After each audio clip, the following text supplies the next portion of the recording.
People tend to focus on the big, exciting headline stories of adventurers and their adventures, the guts and the glory and the winning sunset shots and the mystique of the adventurer out there doing his or her thing, far from the madding crowd's ignoble strife. And so this can all seem very removed from real life and ordinary people. It's cool, perhaps, but it's not achievable. But one thing that's become apparent to me from spending a couple of decades hanging out with so-called adventurers is how ordinary we all are.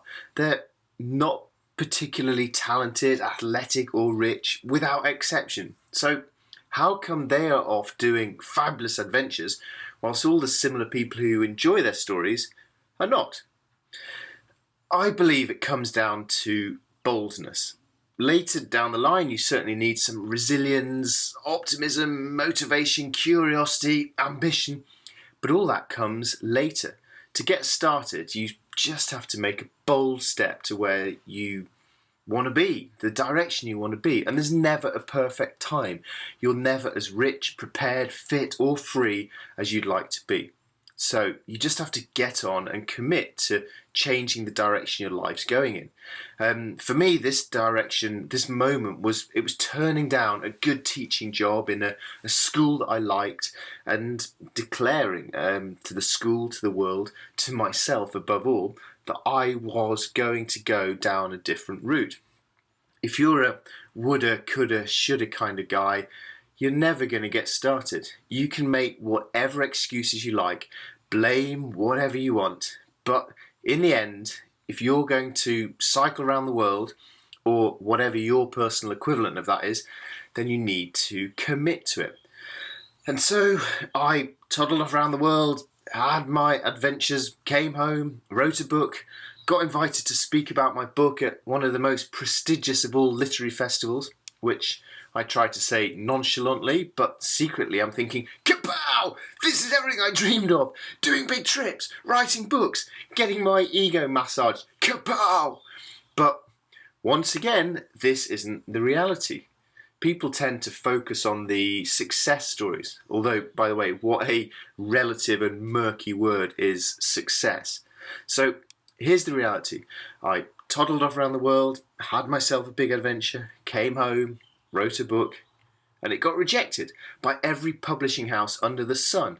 I failed, I cried, I was depressed, I gave up. Excuses and blame were flying around, trying to protect my crushed self-confidence. I gave up. But then a friend of mine, thank you Paul, suggested that I should self-publish my book. I'd already written it. It might as well see the light of day, and who cares if only your mum reads it? At least the project would have some completion. So I followed my friend Paul's advice and self-published my first book. It's a bit rough around the edges, it's crying out for a decent editor, but at least I can now call myself an author. And when I held my book in my hands the first time, I was ridiculously proud. Next step, stick the book on Amazon. Once you've got a book on Amazon, you're a legitimate writer. Rare? So, a pro. So, laboriously, I jumped through all the hoops of getting my book listed on Amazon. I was a pro. This was brilliant. Now, take a look at my first Amazon listing. When I rediscovered this a couple of years ago, it made me laugh out loud. The flash of my camera dazzling on the cover, my dodgy blue bedroom carpet visible around the edges is terrible, awful, embarrassing. Oh, I laugh at it now. But here's the thing. 10 years down the line, I'm so proud of that Amazon posting and that self-published book because I just got on and did it. I said, screw you to everyone in the publishing world, the so-called experts, the gatekeepers who had turned me away, and I said, I'm just going to do it anyway. And today, that book's still in print. It's sold tens of thousands of copies, it's rated 5-star on Amazon, and it began the journey that got me to poncing around at fancy literary festivals with free food. Begin, begin, begin. So, once you've begun, then you can move on to consider the next phase, turning what you love into your life. Do you want to do that? Earning the money you need to live from your adventures, or whatever the version of that is in your own life. After that first book, then I began a cycle, a pattern that lasted for many years. And the plan loosely was to save up money, go and do an interesting adventure every year. Then come home, write books, write articles, give talks, in order to start earning the money ready for the next adventure and gradually building that up. And books, articles and talks all make total sense for an adventurer. You do some work, then you get paid. What makes less initial sense is all the work you choose to do that does not earn money. I spent several years treating my blog like a half-time job, 50% of my time and effort, despite not earning anything at all from this and nobody reading it at all at first. I was trying to build an audience, build some credibility. And both those things are important and both take time. Lots and lots and lots of time. There's an archive of 1,600 or so articles on my website, and they've resulted in loads of bookings for speaking engagements and so on. But they're speculative at first. And back around that time also, I spent £1,600 on a new video camera.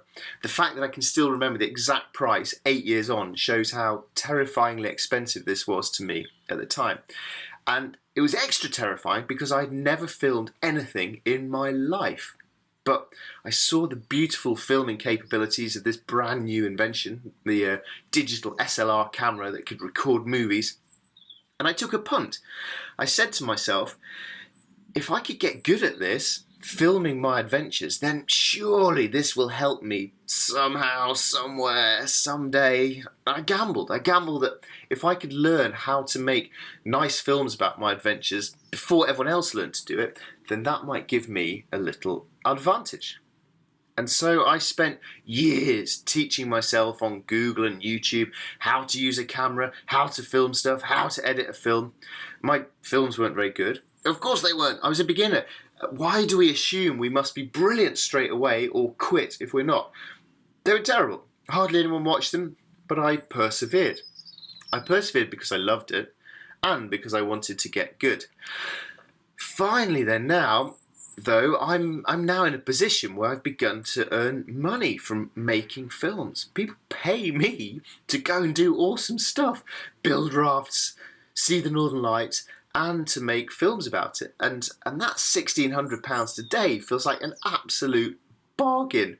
£1,600 plus 8 years of learning. But there are caveats to this story. Yes, I earn my money entirely from adventure-y stuff. Yes, I get to spend weekdays running over the hills I love doing rather than sitting in an office. But I have to turn that run which I love into something sellable, or at least something of interest for the internet. I don't just run over hills anymore. I plan my routes, think about sunrise, timings and angles. I set up tripods, run past the camera, collect my tripod, set up the tripod, run past the camera, repeat over and over and over again. And then I go home and I spend days cooped up behind a computer, editing the film, working at a desk, just like most ordinary people do. Adventure becomes less pure when it's your job. At times you need to commercialise things which in your heart you'd like to be purer than that, but your bank account doesn't lie though, and this is work now. You spend a hell of a lot of time at a desk in order to make it look as though your life isn't not spent behind a desk. Is it worth it? For me, yes. I love nearly every part of what I spend my days doing. I'm thankful for that. I love the creative side of adventure as well as the physical stuff. So, how do you make a living from adventure? I get asked this question a lot, and in fact I used to ask other people this question a lot, and many years ago I emailed Bear Grylls to ask him this question. His reply? Hard work. Do your job well. If you do the job well, the rest will come. And this was not the answer I wanted at the time. I wanted a magic solution to fame, fortune, and a mud-smeared handsome face. Alas, or perhaps thankfully, this is not how it works. You simply have to put in the time. There's no magic solution. And Here's the best summary I've come up with, really, for making your living out of adventure. It probably transfers into the things you might be interested in as well. And it boils down, in the first place, to doing something big, exciting, and meaningful in your life. If you're not willing to graft anonymously and skint and struggling for that phase, then you're in the wrong game. But the problem with this cycle is, how do you begin? How do you get the money you need in the first place for your first massive adventure? Well, you don't. You just go do something cheap and within your means, and you begin that way. You don't need a lot of money to have a cool adventure. Last summer, I bought a cheap return flight to Spain. Then I turned up with no money at all and spent a fabulous month hiking through northern Spain, earning all of the money I needed by busking on my violin. I'm a terrible violinist, but I earned €125. And that shows that a Ryanair flight plus €125 or a violin is all you need for your first adventure. Don't make excuses. Don't play the blame game. Make a plan. Make something happen. And if you don't want to commit to a big adventure, if you don't want to make this your life, then at least, please, squeeze in some micro adventures into your ordinary life. Swim in rivers, walk under the full moon, sleep on your local hill. You can certainly live adventurously without having to call yourself an adventurer. The life that you could still live, you should live.